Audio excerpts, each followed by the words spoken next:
I'm super excited to introduce you to Sharadora, who is an amazing leader, an amazing woman. She leads the Straight A Guide Foundation nonprofit, and their focus and mission is to help people from disadvantaged backgrounds. And we have some history of working together. I would love to just use this time to learn about her leadership and her process for getting things done, because that's what we need to do. So welcome so much to our program, Sharadora.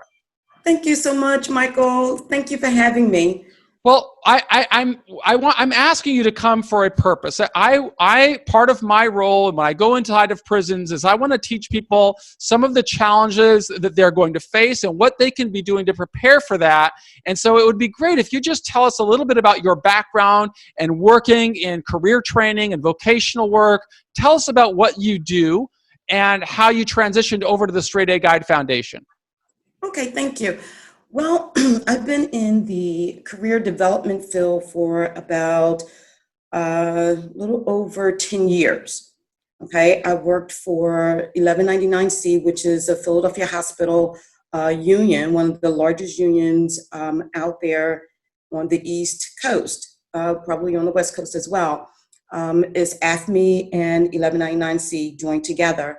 But during that time, I worked in the education department, and I overseen a grant for the youth. There was about 555 students, plus the English as second language students that would come in that were low on their reading and math skills and wanted to transition into employment and into a training program.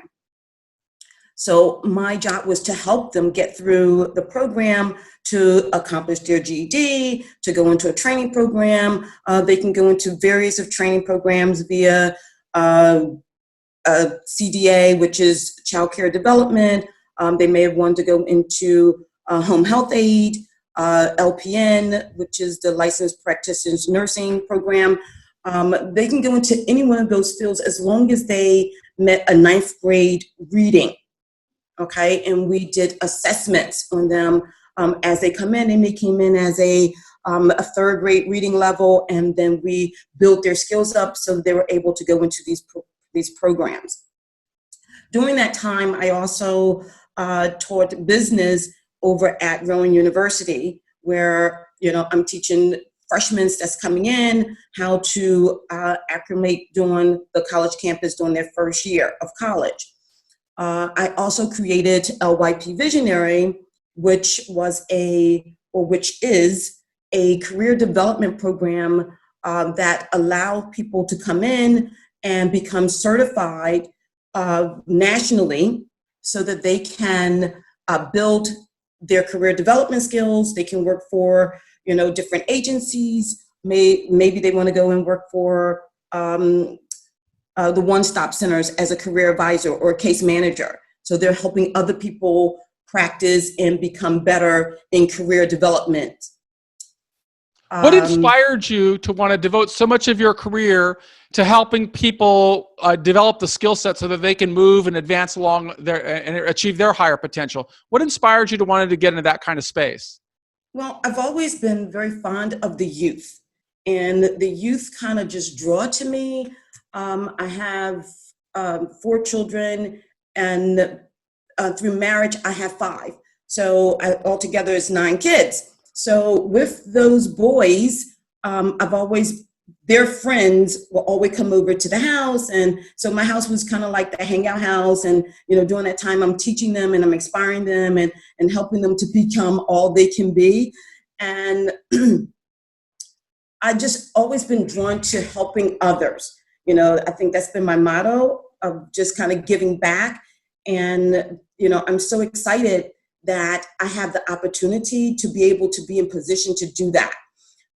When I had the opportunity to come to California to head up Straight A Guide, that was like a big opportunity, which meant that I had to leave my position at 1199C to start a whole new business, right? Because Straight A Guide was not set up for helping the youth, right? So I'm building this program to collaborate with LYP so that I can put in or help the career development stage as the reentry students come in. They're learning career development. We're helping them to be able to find out what is it that they truly want to do with their life.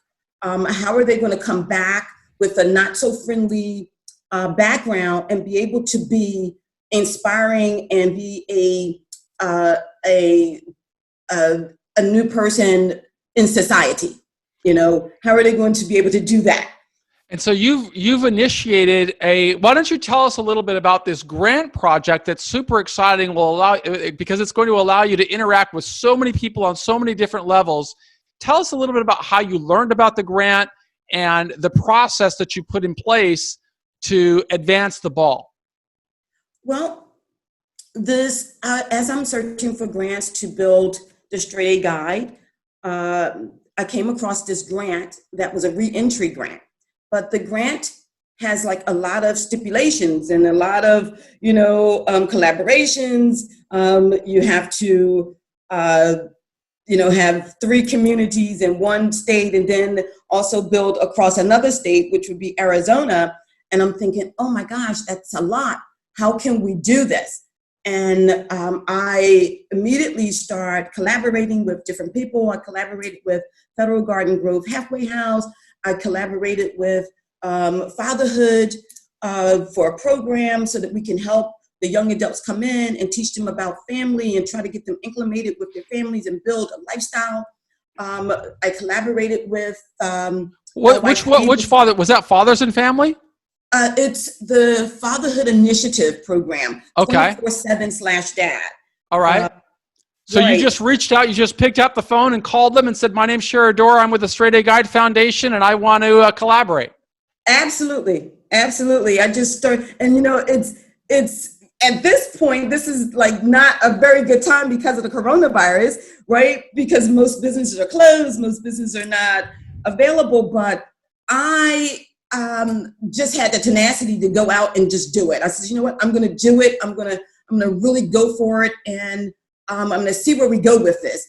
And as I began to get like the MOUs and start collaborating with these different people, they were like really like giving me their support. So I knew at that point that, okay, now that I have the MOUs and the employers are ready to sign on saying that, oh yes, we'll hire these people, after you train them and get them excited about career and bring them through the process, because, coming out of being incarcerated, they lack the computer skills and the technology. And we're willing to build them up so that they can transition smoothly into the work field, right? So I'm just super excited.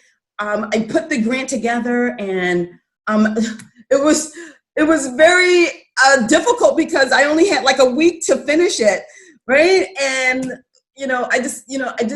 could you tell us a little bit about like what you're going to do? So you're going to get them ready for transition, but it seems like you're going to be running effectively a pretty big organization with teachers and case managers.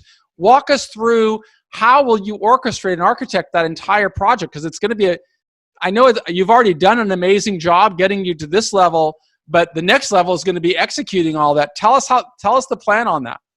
Well, the plan is, we have a 6-month planning period where we'll be doing hiring and trying to, recruit people that are in that field of, education. And so we're going to need, teachers that's willing to come on board and help with the reading and the math. We're going to need case managers that's going to come on board. We're going to need parole officers that's going to come on board to kind of like monitor them to make sure that they're doing, what they're supposed to be doing. So it's a very big venture, and I'm super excited. I know that we'll get it done. We're going to be. How many people will you be hiring? Well, let me see. I think we'll have at least 20 people that we're in California or that's between the two states? Between the California and the Arizona location. It's an amazing job you've done putting this together and putting a plan in place that allows you manage one team here in California and one in Arizona. And how many lives do you expect to have an impact on provided that you get the grant that you've worked so hard to put in place? Well, we put in for 768 students or inmates that's going to be re-entering into the workforce world, and that will be including the 2 states. So, well, I know that that's an amazing number, first of all, right there. But I know that you will not stop because you have got a great energy about you and great leadership skills. And I'm just so proud to know you and to see what you are doing. And I'm wishing you nothing but success going forward. Do you have a plan on going besides into the communities, into jails and prisons themselves? well, I haven't thought about that as of yet, but hey, listen, I'm open to all suggestions as long as we're able to help the youth. I'm, available. I would love to give my 100% of my time to helping people because remember, they're going to be our future, as we grow older. And Michael, let me tell you that, I'm super proud of you because you've been right there, so you know exactly what it takes to come out from incarceration and become very successful. And I'm hoping that I can utilize you as you come in and perhaps maybe speak to some of the students and, just kind of let them know that, hey, listen, I've been there and this is how I became successful and this is how you can become successful. Well, for sure, you can count on me for that. That's an area that I do a lot of. In fact, this video will be going into prisons because I want to introduce you as a leader, as somebody who's given her heart and her soul and her time to try and help these people. But the truth is when I'm communicating to people in prison, I will say that there's always something to learn. Number one, you've got to prepare yourself while you're in there to make things happen. And Sharadora needs your help because if you're in prison, it's a lot easier for her to do her work if she can show that she's having an impact on people and people are changing their lives. That's what makes it possible for a professional like her to go out and get grant funding so that she can bring more programs inside. And we know it's so important because while you're in that environment, there is a lack of hope and people do need to see how it works. But I've had a successful return to society after 26 years in prison, but I don't know everything. In fact, I will be the first to say Sharadora came to me for help with this grant, and I looked at it and saw there's no way this is going to happen, which just shows, hey, you can learn a lot in prison, but there's a lot that you're not going to learn. And she had the eyes and the courage and the commitment to move forward, and I just want to applaud her. And when you say that when somebody feels they made a mistake and they didn't know something wrong, you got to be able to say, hey, you know what? You saw a lot more than I saw, and I want to congratulate you and wish you success the next time. I wish that I would have had that same vision. Congratulations. Thank you so much. I appreciate that. Well, Michael. You're doing an amazing job, and you can absolutely count on me. And then once you get your program in place, what we can do is we can tap into some of those resources that you build, these teachers and parole officers, and we can record these types of video programming so that people inside, we could actually, even though you may not be able to go into the prison, we can penetrate the prison with these tapes. And so I will brand this. You will see I will do all this work and put it on the website. And it's my hope that you distribute this to your prospective grant people so they can see that you genuinely are working and producing content. And that's really the life of an advocate. And I applaud you for the phenomenal work that you're doing with the Straight A Guide Foundation. Thank you so much. Thank you, Michael. Awesome. And Sharadora's contact information will be on this list, so people can reach out to the Straight A Guide Foundation, and hopefully that we'll be able to continue helping people reach their highest potential.